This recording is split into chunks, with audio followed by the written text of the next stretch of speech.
इसी विषय के ऊपर अर्जुन भी काफी परेशान रहते हैं। जब भगवत गीता देखेंगे पहले अध्याय में, उसमें आता है कि अर्जुन जो कहते हैं कि कुरुक्षेत्र की भूमि में जितने भी अभी योद्धा हैं, जब मैं इनका वध कर दूंगा तो जो माताएं हैं, जिनकी पत्नियां हैं, उनके अंदर फिर वर्ण संकर उत्पन्न हो जाएगा। फिर वर्ण संकर से उनकी जो संतान है उसमें भी वर्ण संकर रहेगा। तो इससे क्या होगा, उनकी संतान में रहेगा, पूरी प्रजा में रहेगा। तो इसका प्रभाव क्या दिखेगा कि कोई भी संस्कार को फॉलो नहीं करेगा और पितरों को कोई तर्पण नहीं देगा पितृपक्ष में। तो इससे एक बहुत बड़ा दोष मुझे लगेगा। तो इसी सिम्टम्स को भी हम लेते हैं और आज का जो विषय से चालू करते हैं, जिसमें बात करी जा रही है कि पितृपक्ष अभी आने वाला है। तो पितृपक्ष में एक चीज हमेशा याद रखिए, यहाँ पे पितृपक्ष है तो ऊपर तो पार्टी है, वहां पे पार्टी है पितृलोक में। कैसे पार्टी है? क्योंकि जैसे पितृलोक है उसके साइड में ही मान के चलिए पास में गैराज है जहाँ पे ठीक होते हैं, खूब वहां पे धुलाई होती है। जितने भी लोग दुष्कर्म करते हैं सबकी वहां पे धुलाई होती है, एज इट इज हम समझे।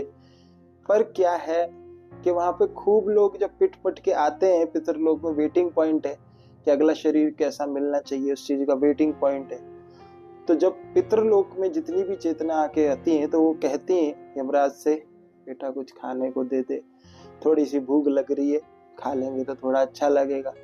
तो यमराज जी कहते हैं कि भाई तुझे संसार में भेजा था, इसलिए भेजा था, अपने बच्चों को तूने संस्कार दिए हैं, भेजा था आत्म का उद्धार हो इस शरीर के माध्यम से, भगवान की ओर समीप जाएं इस शरीर के माध्यम से। पर ऐसा नहीं हुआ, ऐसा नहीं किया। तभी तो ये किन के लिए बोला जा रहा है? जो पितरों को दर्पण नहीं करते हैं, जो श्राद्ध नहीं करते हैं, उनके लिए प्रैक्टिकल बोला जा रहा है। वो खाना मांगते हैं वहां पे, तो कहते हैं तुमने अपना जो वंश है, तुम्हारा जो पुत्र है, तुम्हारा जो पड़पोत्र है, उसको संस्कार दिए होते तो वो करता, पर आपने नहीं दिए इसलिए वो नहीं कर रहा। तो कहने का अर्थ यही है कि जब जब श्राद्ध आते हैं इसमें हमें तर्पण करना चाहिए, क्योंकि हमारे जो पितृ हैं वो वहां से प्रतीक्षा करते हैं कि कब यहाँ से खाना करेगा। यहाँ पे एक चीज बोलना चाहूंगा, एक चीज और है कि कुछ लोगों को, व्यक्तिगत विशेष को ऐसा लगता है कि भाई अरे मुझे एक बात बताओ, मैंने यहाँ से कुछ दान किया किसी को, है ना, मैंने यहाँ से थोड़ा सा खाना दे दिया, 5 किलो आटा दे दिया, तो मेरे जो पितृ हैं, जैसा तुम कह रहे हो वहां पर है पितृ लोग कुछ भी, तो उनको खाना कहाँ से मिल जाएगा? लोगों के ये प्रश्न आते हैं। तो आप एक चीज भी समझिए कि यहाँ से आप पैसे अपने बैंक में जमा कराते हैं तो क्या उसे अमेरिका में अगर अकाउंट है वहां से नहीं निकाल सकते हैं? समझिए, यहाँ से जमा कराते हैं, वहां से निकाल सकते नहीं। बात रही टाइम पीरियड की, तो टाइम पीरियड में इस सिद्धांत को समझिए कि जैसे कि आप जो है किसी को दे रहे हैं खाना, तो वहां पे 1 साल के लिए दोबारा रिकवरी कैसे हो जाती है। तो यदि आप कभी चेक भर के किसी को दे रहे हैं पैसे का, मैंने उसमें भरा है 1 लाख रुपए और मैंने किसी को दे दिया कि जाओ भाई बैंक से जाके निकाल लेना, तो उसने वो एक ही पेपर दिया और उस एक पेपर से उसको क्या कहते हैं, मिल गए ना 1 लाख रुपए, कितने नोट मिले। तो यही सिद्धांत, जब हमारी ये चीजें हो सकती हैं तो वो चीजें क्यों नहीं हो सकती है? आप समझिए, जो चीजें बताई गई हैं उसको समझना चाहिए। तर्क वितर्क और फालतू की बातों में दिमाग का समय व्यर्थ नहीं करना चाहिए। अभी श्राद्ध का समय आ रहा है, यही यमराज ने वहां पे नियम नियुक्त करा है कि इस दिन पे आपका जो वंश है, जो आपका पुत्र है, पड़पोत्र है, अगर तो यदि उनको संस्कार अच्छे दिए हैं तो वो चीजें करेंगे, आपको मिल जाएगा। अब पितृलोक का जो देवता है वहां का, अय्यरमा वहां का देवता है, उसका जो वाहन है वो कौवा है, ब्लैक कौवा जो होता है, कौवा काले कलर का। तो उसको भेजा जाता है यहाँ पे, भाई देखो कि आप उसको दे रहे हैं नहीं खाना, आप देते हैं, वो वहां पे खाना उनको लगता है। एक सिद्धांत और भी है कि यदि वो आपके जो पितृ हैं पितृलोक में मौजूद ही नहीं है, मान के चलिए एक बार के लिए, तब क्या है? तो तब के लिए अलग है। अगर कोई पर्टिकुलर कमेंट में पूछता है मुझसे इस चीज के बारे में कि हम तो कर रहे हैं उनके नाम से, पर वो वहां पे मौजूद नहीं है, तब क्या?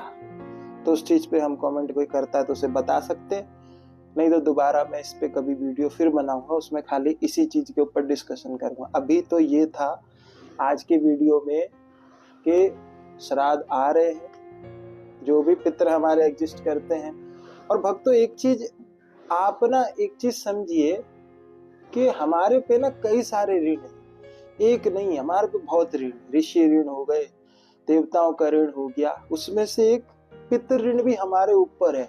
पितरों से आपको क्या नहीं मिलता, आपको आपका गोत्र मिलता है, कुल मिलता है, अनेकों चीजें आपको आपके पितरों से मिली।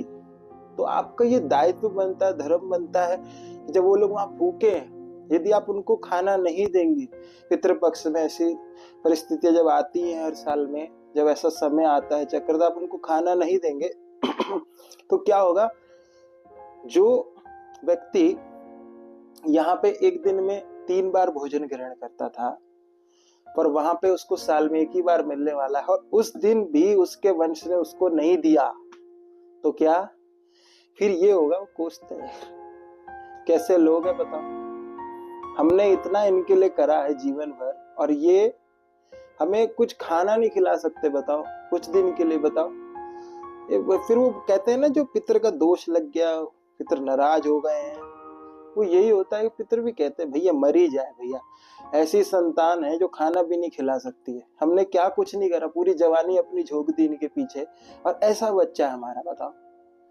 तो प्रयास करना चाहिए, वो भूखे हैं, आप उनको जो देंगे पितृपक्ष में, वो पूरे साल भर उनके काम आएगा, वो साल भर उसी से उनकी जो सुधा शांत रहती है। तो सबसे आशा करता हूं कि आप पितृपक्ष में पितरों के नाम से तर्पण करें, ब्राह्मणों को भोजन कराएं, कौओं को खिलाएं, जानवरों को खिलाएं। ये चीजें करके आप कोई उपकार नहीं कर रहे, अपने दायित्वों का निर्वाह कर रहे हैं। दायित्वों का निर्वाह से कभी भागना नहीं चाहिए, क्योंकि भगवान भी आपके सारे कर्म देख रहे हैं। एक चीज इसी विषय में और आती है कि कई लोग कहते हैं कि हम भक्ति कर रहे हैं, जो भगवान कृष्ण की भक्ति करता है उसको ये सब चीजें करने की जरूरत नहीं है, क्योंकि भगवान कृष्ण की शरणागति में चले गए तो हम सब चीजों से फ्री हो गए, मुक्त हो गए। गलत नहीं है, बात सही है, पर समझने की बात यहाँ पे क्या है कि वो लेवल कौन सा है जिनके लिए ये बात कंसिडर करी जा रही है, समझ रहे? वो लेवल क्या है?